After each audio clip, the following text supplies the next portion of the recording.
মাটি সুফলা নদী সুজলা মাটি সুফলা নদী সুজলা স্বপ্নের রঙে আঁকাই শ্যামল বাংলা আমার শ্যামল বাংলা শ্যামল বাংলা আমার শ্যামল বাংলা ওই শ্যামল বাংলা। সুপ্রিয় দর্শক, কৃষি ঐতিহ্য ও সংস্কৃতির দেশ বাংলাদেশ আবহমান কাল থেকে এদেশের কৃষক সমাজ নানা প্রতিকূলতার মধ্যেও বাঁচিয়ে রেখেছে কৃষি সম্ভাবনাকে। কৃষির ঐতিহ্য ও সংস্কৃতি আমাদের নিয়ে যায় মাটির কাছে।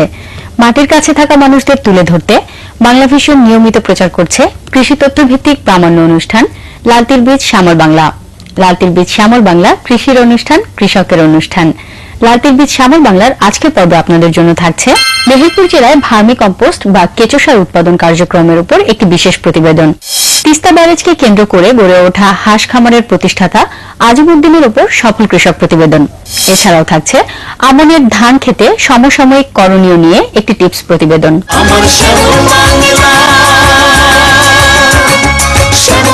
ক্ষতিকর কেমিক্যালের আগ্রাসনে আমাদের কৃষি আজ বিপন্ন প্রায়। দ্রুত বর্ধনশীল জনসংখ্যার খাদ্য চাহিদা মেটানো তথা বেশি লাভের আশায় কেমিক্যালের অযাচিত ব্যবহার দিন দিন বাড়ছে। কৃষিতে ব্যবহৃত বিভিন্ন কেমিক্যালের মধ্যে অন্যতম একটি উপাদান হল বিভিন্ন রাসায়নিক সার বা কেমিক্যাল ফার্টিলাইজার। আর এসব সার ফসল উৎপাদনের জন্য সর্বাধিক ব্যবহৃত রাসায়নিক উপাদান। সবচেয়ে বেশি ভেজালও থাকে কিন্তু এসব রাসায়নিক সারে। মাটির স্বাস্থ্য রক্ষা তথা কৃষিক্ষেত্রে এর রয়েছে সুদূরপ্রসারী নেতিবাচক প্রভাব। ইতোমধ্যে এসব রাসায়নিক সারের ব্যবহার কমিয়ে মাটির স্বাস্থ্য রক্ষায় ব্যবহৃত হচ্ছে বিভিন্ন জৈব সার, যাদের মধ্যে ভার্মি কম্পোস্ট বা কেঁচো সার অন্যতম। এতে রয়েছে মাটির জন্য প্রয়োজনীয় 11টি উপাদান। সম্প্রতি এই কেঁচো সার উৎপাদন, বিপণন ও ব্যবহার নিয়ে এক নীরব বিপ্লব দেখা গেল মেহেরপুর জেলায়। আর তা নিয়ে থাকছে এবারের বিশেষ প্রতিবেদন পর্ব। তো চলুন প্রতিবেদনটি দেখে আসি। কেঁচোর মধ্যে গাঁ ঘিন ঘিন ভাব যতই থাকুক, প্রাণীটি যে কৃষকের পরম বন্ধু তাতে কোনো সন্দেহ নেই। মাটির উর্বর শক্তি বৃদ্ধিতে প্রাকৃতিক লাঙল হিসেবে কাজ করে এই কেঁচো। মাটিতে জৈব উপাদান বাড়াতেও গরিবের লাঙল এই কেঁচোর কোনো জুড়ি নেই। একটা সময় ছিল যখন মাটি খুললেই কেঁচো বের হয়ে আসতো। বর্ষাকালে যেখানে সেখানে কিলবিল করত সেগুলো। কিন্তু মাত্রাতিরিক্ত রাসায়নিক সার ব্যবহারের ফলে বর্তমানে জমির উর্বরতা যেমন কমছে, কেঁচোও কমেছে অনেক, যার কুফল ভোগ করছে আমাদের কৃষকেরা। আর এর সমাধান কল্পে কৃষকের মাঝে এই কেঁচো সরবরাহ করে জমির উর্বর শক্তি বাড়াতে সহায়তা করে যাচ্ছে বাংলাদেশের সবচেয়ে ছোট জেলা মেহেরপুরের সদর উপজেলার কৃষি সম্প্রসারণ অধিদপ্তর। এই অধিদপ্তরের উদ্যোগে জেলাটির আমঝুপি ইউনিয়ন সহ আশেপাশের বিভিন্ন ইউনিয়নের প্রতিটি ওয়ার্ডে রয়েছে কেঁচো সার তৈরির এ ধরনের দৃশ্য। গল্প রয়েছে অনেক।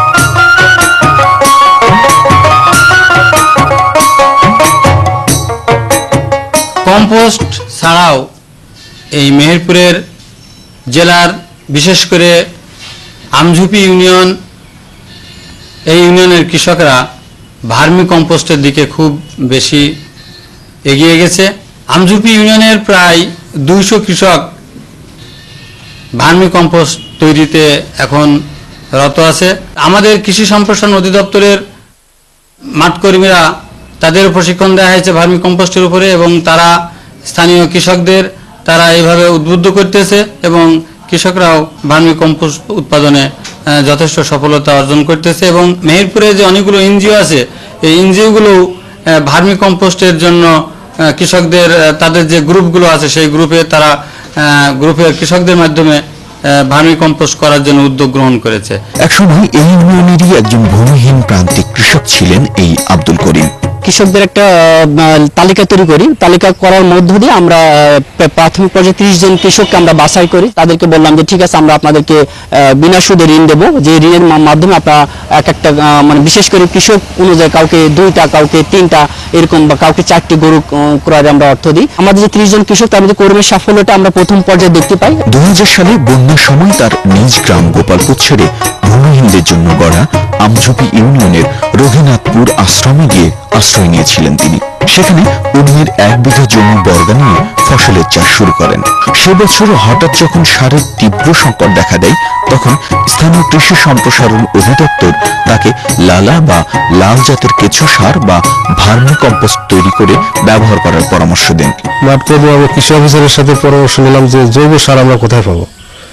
তো উনি বললো যে জৈব সার এটা ম্যানেজ করতে হলে আপনার ইন্ডিয়াতে জৈব সার চাষ হয়, ওখান থেকে আপনার যোগাযোগ করতে হবে।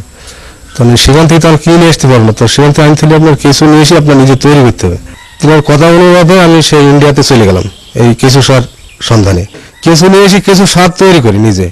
সার তৈরি করার মাঝখানে আমার সার তখন ফার্স্টের দিকে নামদার থেকে 2-1 বস্তাকে সার আমি উৎপাদন করি।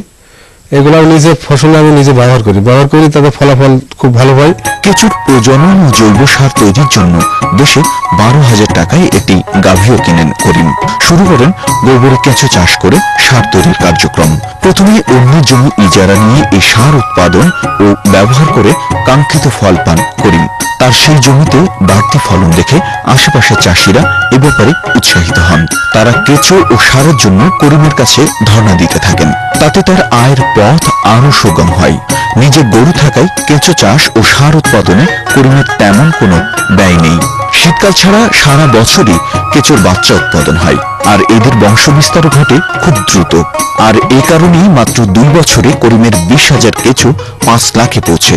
প্রতিটি কেঁচো 3 টাকা দরে 5 লাখ কেঁচো বিক্রয় করেন 15 লাখ টাকায়।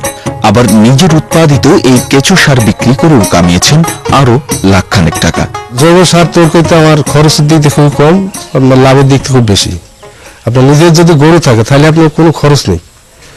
আর যদি গোবর কিনে তৈরি করেন তাহলে দেখা আছে 1 মণ গোবর আমরা কিনি 30 টাকা, আর 1 মণ গোবর থেকে সার তৈরি হয় 30 কেজি। তো 30 কেজি সার যদি আমরা 18 টাকা কেজি বেশি, 16 টাকা কেজি বেশি, তাহলে আমাদের 600 টাকা হবে। প্রতি মাসে এখন জৈব সার আমার 30 থেকে 40 বস্তা উৎপাদন হয়। এখন আমার এটার থেকে আমি আরো চেষ্টা করে চালাচ্ছি যে বড় করে যাতে আমি মাসে 200-100 বস্তা মাল রপ্তানি করতে পারি, মার্কেটে আমদানি করি, বিক্রি করতে পারি। সেরকম যোগাযোগ করছি। এটা শহরের দিকে জায়গা জমি কিনে বড় করে ফার্ম তৈরি করবো, এরকম অভিযোগ চালাচ্ছি। এই টাকা দিয়ে নতুন আরো 5টি গরু কিনেছেন, নিজের এই ঘরটি করেছেন এবং চাষাবাদের জন্য ইজারা নিয়েছেন আরো 20 বিঘা জমি। আর স্ত্রী তাকে এ কাজে সার্বক্ষণিক সহযোগিতা করেন। হাত দিয়ে তিনি তার এই কেঁচো নাড়াচাড়া এখন যেন টাকা নাড়াচাড়া করায় পরিণত হয়েছে। তাই সারাদিন কেঁচো নাড়াচাড়া করতে খারাপ লাগে না তার।